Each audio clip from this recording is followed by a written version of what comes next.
آج کل آپ بریلوی علماء اور اہل حدیث علماء کو بہت خراج تحسین پیش فرماتے ہیں اور اس بارے میں لوگ بھی بڑے حیران بھی ہیں اور پریشان بھی ہیں، تو ایسا کیوں دیکھنے میں آ رہا ہے، سننے میں آ رہا ہے؟ دیکھیں، یہ آج کی بات نہیں ہے، ہمارے اکابر کی ترتیب ہے کہ ہم اہل کفر اہل باطل کے مقابلے میں ہمیشہ ایک ہیں۔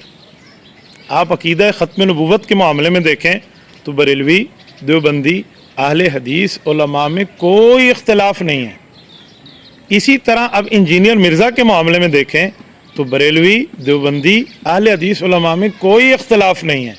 ہم وہاں بھی ایک، ہم یہاں بھی ایک۔ گھر کے معاملات ہیں، آپس کے معاملات ہیں، وہ اختلاف چلتے رہیں گے، وہ گھر میں بیٹھ کے حل ہوں گے۔ لیکن انجینئر جو اللہ کے رسول کے لیے جملہ کہہ رہا ہے، صحابہ کرام کے لیے جملے بک رہا ہے، اہل بیت اعظام کے معاملے میں بے حرمتی کا کام لے رہا ہے، فقہاء، علماء، اولیاء کے بارے میں جملے کہہ رہا ہے، تو اس بارے میں یہ تو بہت اچھا ہے کہ بریلوی، دیوبندی، اہل حدیث ایک ہو گئے ہیں۔ یہ میری چاہت تھی کہ یہ ایک ہوں، اللہ نے ایک کر دیا ہے۔ جب میں نے دیکھا کہ ہمارے اہل حدیث علماء، ہمارے بریلوی علماء، علماء دیوبند کی طرح انجینئر مرزا کا مقابلہ کر رہے ہیں، تو پھر ہمارا حق بنتا ہے کہ ہم ان کو اپریشیٹ کریں۔ میں نے اس لیے جملہ بریلوی علماء کا نام لے کر ان کو خراج تحسین بھی پیش کیا، ان کو شاباشی بھی پیش کی، اور ان کے بارے میں باقاعدہ اپریشیٹنگ کے الفاظ بولے۔ اسی طرح جملہ اہل حدیث علماء جو ان کے خلاف بات کر رہے ہیں اور باقاعدہ میدان عمل میں، میں کل بھی ان کو سلامی عقیدت پیش کر رہا تھا، میں آج بھی ان کو خراج تحسین پیش کر رہا ہوں۔ نمبر ایک۔ نمبر دو، آپ نے فرمایا کہ سوشل میڈیا پہ ایسے دیکھنے میں کیوں ملتا ہے؟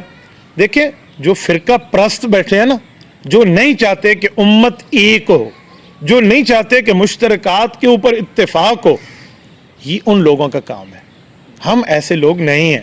ہمارے سامنے ہمارے اکابر کی ترتیب ہے۔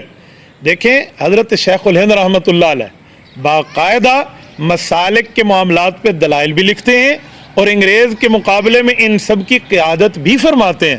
تو حضرت شیخ الہند کا نظریہ کہاں جائے گا؟ اگر اس سے بھی ہم آگے آئیں تو حضرت امیر شریعت سید عطا اللہ شاہ بخاری رحمۃ اللہ علیہ باقاعدہ اپنے مشترکہ مسئلے پر تمام مسالک کے علماء کے ساتھ ہیں۔ اس سے بھی آگے آئیں تو مفکر اسلام مولانا مفتی محمود رحمۃ اللہ علیہ تمام مسالک کو مشترکہ معاملے میں لیے ہوئے ہیں۔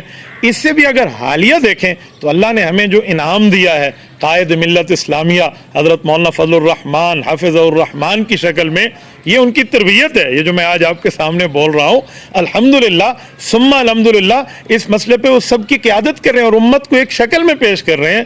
تو یہ اسی کی جھلک ہے جو آپ کو نظر آ رہی ہے اور آئندہ بھی انشاءاللہ تعالی نظر آئے گی۔ اس پر جو فرقہ پرست بیٹھے ہیں نا، جن کا کام فرقہ واریت ہے، وہ اگر چھین بچبی ہوتے ہیں تو ان کو ہونے دیں۔ میں الحمدللہ اپنے اکابر کے طرز پہ ہوں۔